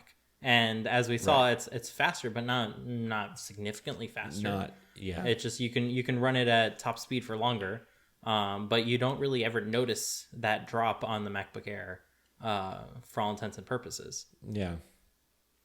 But yeah, I think that's the perfect segue to my question, which is, if you had my Hackintosh used to have this huge radiator. I can speak English. Radiator, was that? Yeah. Yep. Thing Yeah, that goes on top. Like it was literally the size of my head. It was 2 pounds. Like literally 2 pounds. If you had something like that on the M1 chip, could you crank it up to the max? I imagine so, because it's running at a fairly low frequency of 3.2 gigahertz compared to the high ends of like 5. Yep. So it might not scale linearly in that way, but it can really boost things by going from 3.2 to 4 or to 5. If anything, just for that single core performance. If you have multiple cores, then you can do many more things all at once. And remember, the M1 is only a 4-core machine. Apple likes us to call it an 8-core machine, but if you want to compare quote unquote apples to apples with other chips, it's a 4-core machine and it behaves like it. It's about 4 times faster at multi-core than it is single core. And that's because the 4 low performance cores, they eat nothing. And they do nothing at the same time. Like most computing tasks, they don't need a Ferrari to kind of get their work done. Yep. And therefore they're perfectly used for those tasks. But as soon as you open up Zoom and you do need that Ferrari to go zoom, then that's when you want those high performance cores, and having more of those means you can zoom more people at once, I guess. Dimitri, it's not Ferrari, it's Mazda that goes zoom. You should. Oh, Yep. I'm sorry. Yep. From all the commercials, you should know that by now. Zoom. No, but that really hypes me up, because regardless if it's an M1S or an M2, if they just put 8 high performance cores in there, and they just ramp it up with great thermals, they're going to blow us out of the water. Like the M1 is going to be like really slow compared to the new Pro machines, right? Yeah, so I would expect the M2 to be faster in terms of single core performance, but still have 8 cores for Agreed. the Okay, MacBook perfect. Air, Yeah, for yeah. everything. And then quote unquote M2S would be for the higher end MacBook Pro, the higher end iMacs, and then an M2X would be for the Mac Pro, which is the supercar of the computers. Those are my like expectations if I were in charge of chip development at Apple, which I'm not. So take it all with a very small grain of salt. So we did have one last thing that got announced in terms of hardware, and that is a new Apple TV 4K. So Ben, you were in the market for a new Apple TV 4K, and you did not want to buy an old Apple TV 4K, so now you have a new Apple TV 4K. I think they should have Technically, named that's the it like, second to like last thing Nintendo. hardware they've They should have announced. said They that also announced a purple iPhone, new- but it's exactly the same. It's just in purple. But yeah, Apple TV 4K update. It's just called the new Apple TV 4K, so great. Makes it difficult to talk about, but not major differences here. It looks like A12 chip rather than an A10X. Same as the old iPad Pros as a benchmark, Right. which Apple claimed as Xbox 360 performance. Okay. HDMI 2.1, which does that mean that the old one had 2.0 or 2.0A. Okay, great. So HDMI is just as good as the USB standard, where they have a million names and none of them make any sense. So new HDMI standard, calibration versus the iPhone colorimeter, which they did also. I heard later on Twitter or somewhere that they're going to bring that functionality to the older, at least the older 4K, maybe even the older HD Apple TV. So that's and cool. it depends on the iPhone, not the Apple TV. The Apple Right. TV is just putting a color on screen. Right. And then sort of maybe the most important thing, because it's the thing that you actually interface with all the time on your Apple TV, is a new remote, a new Siri backed remote. It is blissfully no longer a giant hunk of glass that will immediately shatter the minute it touches the ground. I have two Apple TVs, and both of their remotes have shattered glass on them because you just can't. And I'm careful with my stuff, but like it's just impossible. No, it's butterfly keyboard and then slightly behind that remote. Like That remote, yeah. hate it with a passion. It's Yeah, awful. It's terrible. Yeah. Like it's terrible. I'm so happy when several people tweeted at me when the remote was unveiled, like, "Yay, new remote!" And I was like, "Yeah, that's exactly my thing. That's a hill I will die on." It's a horrible device. Yeah, it is. And they terrible. kind of listened to what I was saying in a previous episode where Apple should have like indentations in the directional Yes. touchscreen pad, so that way you can feel from the outside. They have multiple regions where like you have Right. that scroll wheel that's separate from that center area, but the whole thing's Yeah. still touch surface, so you can start from the center, but not Right. from the outside and get all confused. So you can still feel with your fingers, like Right. they have. Yeah, so I'm some- excited about essentially the D-pad, right? That gives you up, down, left, and right. That's really nice for just sort of clicking to select different things sort of one at a time rather than, because I end up like swiping my finger on the current remote and it's like I want to go one space over and it's like, oh no, did you mean 4 spaces over? It's like, no, I did not mean that. What are you doing? So I'm excited about to be able to sort of be more precise. I also really like the idea of the scroll wheel for jogging, sort of backwards and forwards in a video. I think that's cool. I'm also super happy that it looks like we're not going to have that stupid click near the edge of the touchpad to get it to skip forward and back, but don't make sure you don't get that not quite right, because then it'll do something else. Yeah, that if you you're don't want too it to low, do. then it doesn't work, and you're like, "Why is this not doing what I want?" Just pause. Terrible. The Siri button is on the side, so it's a chunkier remote. It looks like it's going to be thicker than the previous one, which And larger, I'm also, much larger. and larger. I'm happy about that. I don't know if I love. They're like, oh, Siri's on the side, just like it is on the iPhone, because the sleep wake button acts as the Siri button on the iPhone.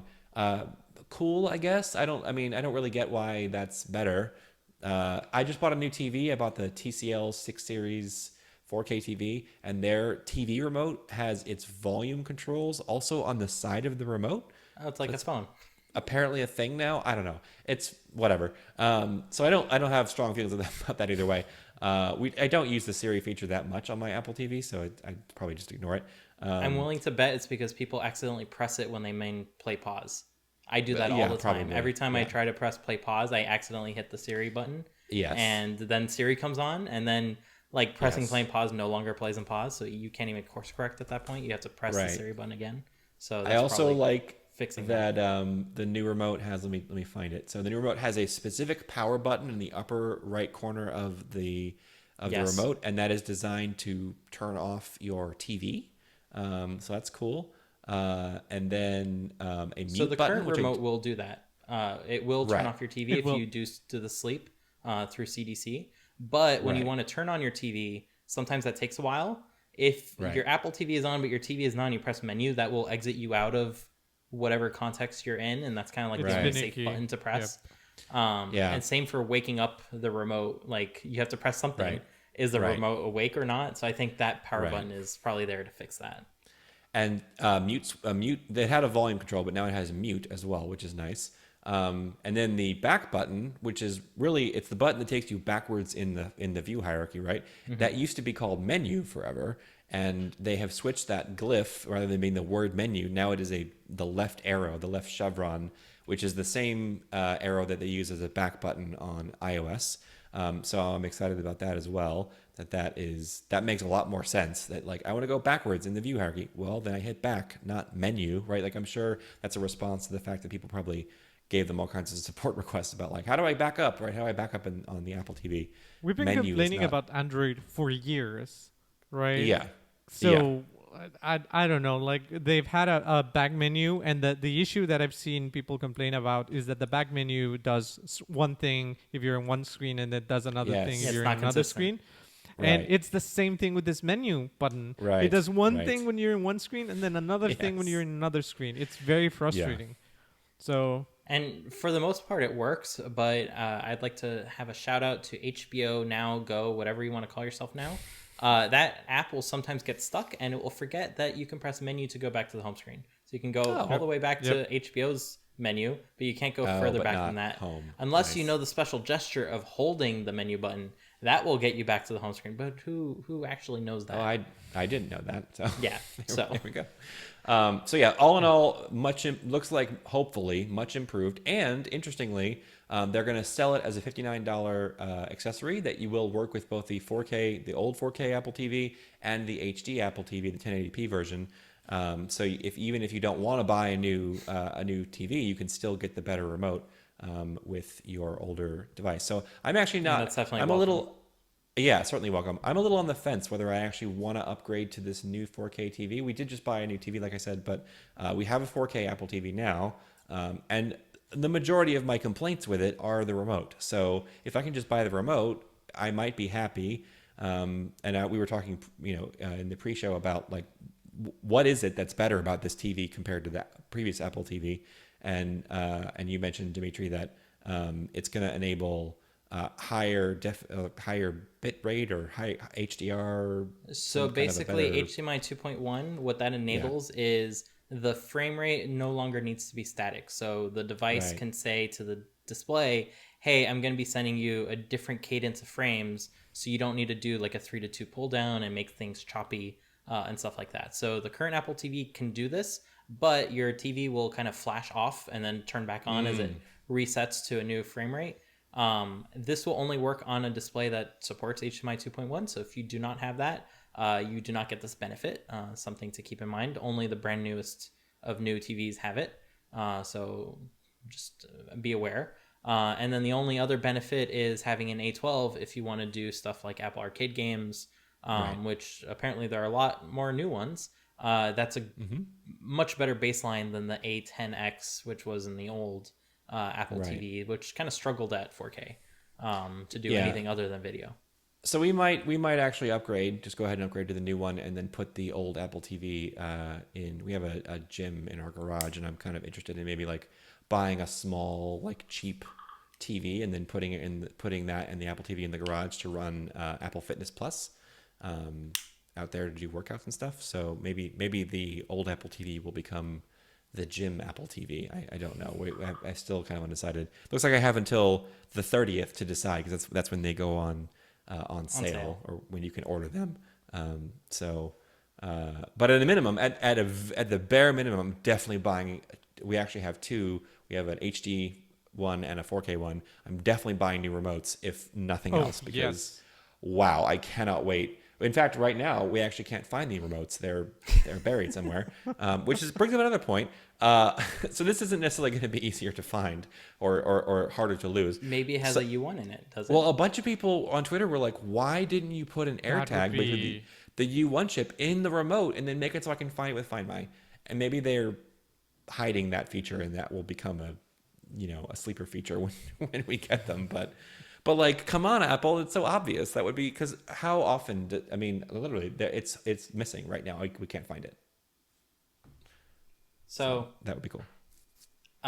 The final thing that wasn't even announced in terms of hardware is the Mac Mini gets 10 gigabit Ethernet now, which was kind of spoiled when the Mac Mini originally came out. Anyways, it was on the business order sheets as an availability option that never was available. So that's cool. But that's basically it for new hardware. We do have new podcast subscriptions in Apple Podcasts. So you'll see us going paid very soon. No, I'm just kidding. We have no current plans of making this entirely a paid podcast. So please continue to listen. It's your listening ship that keeps us going. And there is also Apple Card Family, where you can share your Apple Card and not just Apple Cash with family members. So that's cool. So I actually missed that in the keynote. Does that mean that is it like when you get a credit card at a regular bank where you can add another person's name? I think it's exactly that. Okay. That's But nice. They mentioned something about merging, so maybe people with an existing Apple Card, you can go ahead and say, okay. we are family, like make this one credit line. Okay. But I'm not too sure. And I did see something. I saw Curtis Herbert of Slopes fame, he's an indie iOS developer, on Twitter, say that something about how even though you're going to create a family card where maybe you are the primary card holder and someone else has a card that they can use to make purchases, normally in that situation, only one person gets credit for the credit. Like, they only get on their credit history. Only one person is it's affecting their credit history. And he said something about in the announcement that they were going to somehow make it so that you both get credit, which basically allows other person that's how involved normal can cards build work, credit. though. It like is? if you put someone else on your card, that person will show up on their credit report. Oh, okay. I was under the impression that was not true. That's normal, I think. Okay, well then there we go. Yeah. Cool. And that's it for Apple's announcement. So we have a lot to kind of look forward to ahead of WWDC. And it's excitement ahead. Yeah. This week's episode is brought to you by Swiftly Built and their Advanced Data Display course. Come learn about collection views, generics, diffable data sources, compositional layouts, and local notifications in a brand new course by our very own Ben Golke. During the month of May, Ben will be teaching an immersive course with live instruction where you'll learn all about collection views, protocol-oriented programming, dynamic datasets, advanced layout techniques, and the iOS notification system. The course will be live taught with practice material focused on the topics discussed, and the month will culminate in a capstone project where you'll put all these new skills into practice in a week-long final app. Tickets are available now on Eventbrite, linked in the show notes, or search for Swiftly Built on eventbrite.com. The course starts on May 1st, so you don't want to wait to sign up because it will start without you otherwise. So thanks once again to Swiftly Built and their course on Advanced Data Display for sponsoring Code Completion. Now that we've gone through our topics, it's time for Complete the Code, where we quiz our listeners on your knowledge of Swift, Apple, and all things development. So we have a winner for last week. Ben, do you want to take it away? Sure. Last week's prompt was a delayed task class that we showed you, and the description for it is that we have that class with two properties, with complete set to false and an optional dispatch work item called task. Finally, a method called configure sets task to a new dispatch work item, and in the completion block is a dispatch async after to the main queue with a weak capture of self so it can set complete to true after 5 seconds. But the problem is, in that code, there is a memory leak, so we asked if you could spot and fix it for us. And we did find someone who could do that. We have a winner, Nico2CO_P on Twitter. And their suggestion is that the outer closure needs the capture list, not the inner one. So you want to put the weak self for the work item. Thanks once again to David Wright for sending in the prompt. We are always looking for interesting prompts for Complete the Code. So if you have something that you think that might stump our audience, please tweet at us at Code Completion, and we might use it on the show. For this week, we have a different one, a tricky one for you, in which order would Swift prioritize the following overloaded methods? And if you listen to the podcast, either in the show notes or as the album art for this chapter, we have a screenshot of all these different function definitions. 5 overloaded methods. The first takes a generic argument of type binary floating point. The second, a generic argument of type binary floating point and decodable. The third, a generic argument of type decodable. The fourth, an argument of type double, and a fifth a generic argument of type numeric. If this method were called with a double as an argument, which order would the Swift compiler rank the overloaded methods when determining which one to call? If you think you know, send us a tweet at Code Completion, and if you're right, we'll feature you on the show. And this is one of those classic ways in which Swift is way more complicated than Objective-C, because in Objective-C, you just don't have overloaded methods, right? Right. So with all that out of the way, it's time for Compiler Error, a segment where I get to test my fellow completionist knowledge about Swift, Apple, and all things development. So today we had AirTags that were announced, which means that AirTags are the topic for today. Ooh. Of course. So How timely of you. More accurate to say that ultra-wideband is the topic, because AirTags use the U1 chip, which takes advantage of ultra-wideband. So let's go through these one at a time. So number one, ultra-wideband, or UWB for short, is a specific technology for short-range, low-energy, high-bandwidth communication over a large portion of radio spectrum. Statement number two, Apple's U1 chip can accurately position another U1 device within an omnidirectional field of view as long as the devices are within 100 feet of each other. Statement number three, formerly known as pulse radio, UWB works by generating radio energy at specific time intervals over a large bandwidth, where the polarity and timing of the pulse determine the data being transmitted. So despite these devices not having a U1 chip, AirTags are compatible with iPhone SE, iPhone 6s or later, so long as they are running iOS 14.5 or later. Fernando, why don't you go first?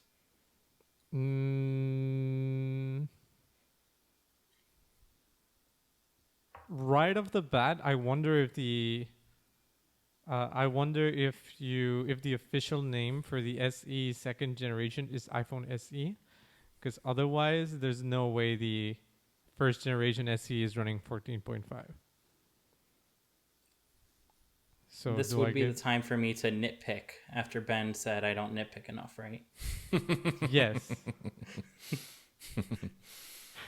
The others, I mean, the other three sound very believable. All of them.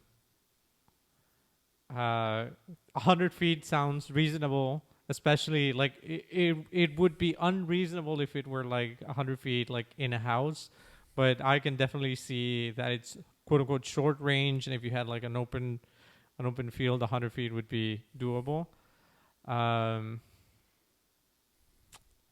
I don't know. AirTags, like the number 4 is interesting because the SE and the 6S, assuming they have Find My, they should be able to see AirTags. I would even venture to say that I don't know if AirTags need 14.5 or not. So I will go with number 3. Sold to the man with the parrot on his shoulder. Polarity isn't even a word, I'm pretty sure. Okay, Ben, before we get into All right. physics.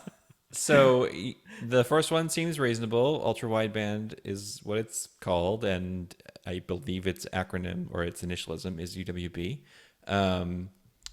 And short range, low energy, high bandwidth communication over a large portion of the radio spectrum all sounds reasonable. We're probably overlooking something, but again, sounds reasonable. Second one, U1 chip, 100 feet, also seems reasonable. The third one sounds made up in the sense that like maybe like pulse radio wasn't what it was called, right? Again, maybe this is the time Dimitri's going to get nitpicky and like it's generally true except that the name is wrong. Who knows? I've never heard of pulse radio, but that doesn't mean anything because I've not heard of lots of things, so it doesn't really help me. So generating radio energy at specific time intervals over a large bandwidth where the polarity and timing of the pulse determine the data being transmitted. That's interesting. I'm going to go with a maybe on that. And then the fourth one, I think you inadvertently gave this away earlier, Dimitri, because you claimed that the AirTag system first used Bluetooth to track down the tag and then used U1 to sort of narrow you down and get you the rest of the way. So that No would comment. mean that potentially older devices that don't have a U1 could still interface with AirTags because they could just use pure Bluetooth. That's a bunch of conjecture, but I put that together and maybe that's true. So in that case, even the old SE might work, assuming that the first gen SE can support 14.5, which I don't even remember if the first SE supports 14 at all.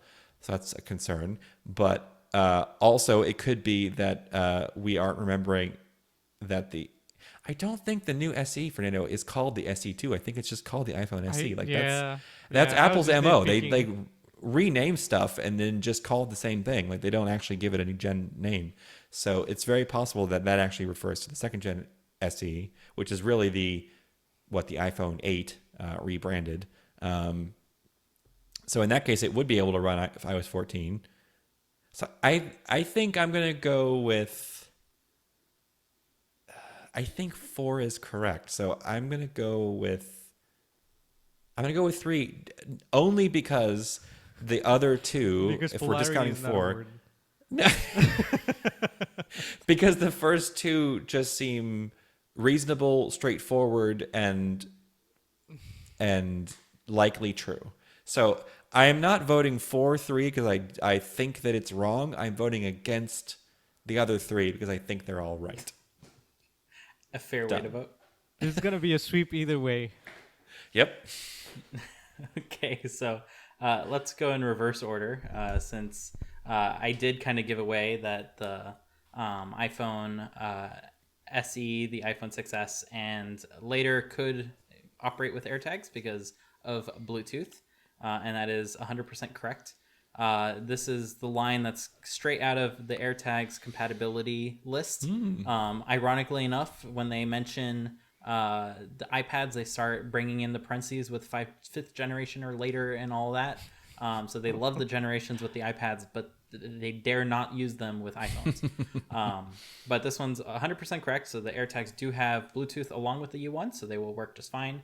Just the precision finding won't work. Right.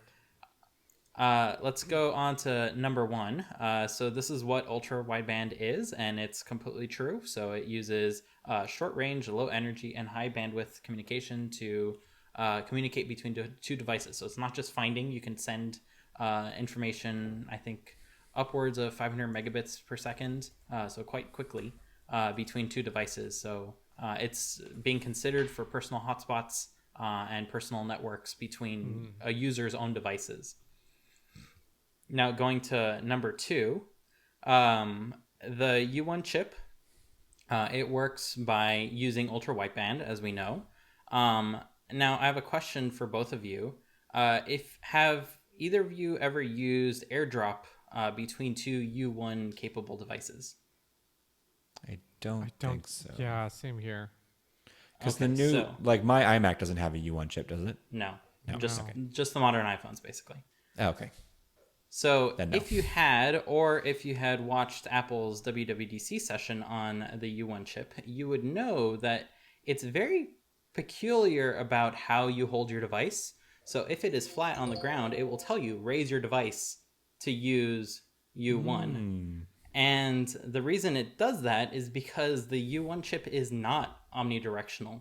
In fact, it sees better in one direction, which helps when you move your device. It can go ahead and like you're getting warmer, For ranging, kind of thing. yeah. Right. Yeah, so that's how it kind of finds things and helps you directionally determine if you're close. So this one is the compiler error, unfortunately, and mainly But for that wait, reason. seeing- Fernando, he better- threw me off the trail. The seeing In fact, it better won't doesn't work at mean all It's this not way. would it not work at all? Yeah, it wouldn't be able to tell where something is if you hold the phone flat. You have to hold it this way so that way it can send out a beam and hear the response. So is and that that's because actually, the Earth is flat? Definitely. So I don't know how long of a distance the U1 works. So I just pulled out 400 feet, but 100 feet, I mean. But that omnidirectional aspect of it is actually quite important, and they actually bring it up in the WWDC session and on what's it called? Air sharing? No. AirDrop. AirDrop. I don't know why I forgot that in that moment. But it will actually give you an animation to raise your device to go ahead and use it for the directional airdrop. Of course, you have to have like 3 of them to actually be able to tell the difference anyways. But that's going to be used for the precision finding. And that goes on to number 3, which both of you guessed incorrectly. It is known as pulse radio, and that's because it will send out a pulse many, many times per second over a large spectrum. So it doesn't impact any other spectrum that's currently being used. In fact, it doesn't use the spectrum for the data. It uses the fact that there's a pulse as the data. So these pulses become encoded as like time goes on, and that's how it can find things, because as you get closer or farther, the Doppler effect of the pulses, you know, the ambulance going by you, kind of effect, that will happen with your device as it's moving or as something else is moving, and it can go ahead and tell the direction and the speed and where something is that way. Nice. And Fernando, polarity is a physics term for light, and basically if the light oscillates this way or this way, that's the polarization. So what angle the light is coming in at. I'm an engineer. Of course, I know. I have a few polarities right around my desk somewhere. Like, Dimitri, please. I know. Excellent. Kindergarten stuff, right? Well, and that of course all makes sense now because Bluetooth, right, as a technology, can't do any of those things because it's just sending out sort of, you know, a signal, and then the device that's receiving it is just receiving it, you know, in an omnidirectional way, right. And so then you can't do any kind of ranging. You can be like, it's within range, like I can hear it, but I can't tell you at all where it is, right, spatially compared to you. So the fact that like the U1 chips, you know, that its reception and sending of data is directional, actually then makes total sense, because that's what enables it to be something that can be like a not a tuning fork. What's the other thing? A divining rod or whatever. Where like it takes you, it takes you to the thing. So. Well, good try, both of you. Better. Too bad we thought of that time. all after. It all makes sense in retrospect. Yeah. So, as always, I want to personally thank everyone for listening in this week. Be sure to follow us on Twitter at Code Completion to know when new episodes get released. And feel free to tweet at us if there are any topics you want us to discuss on this wonderful podcast. Once again, I want to give my thanks to Ben, who is at Fairskui. That's FERROUSGUY on Twitter. And Fernando, who is at From Junior to Senior, that's FROMJRTOSR on Twitter, for joining me this week. My name, once again, is Dimitri. You can find me at Dimitri Buniol. That's DIMITRIBOUNIOL. And we'll see you all next week. Bye. Bye.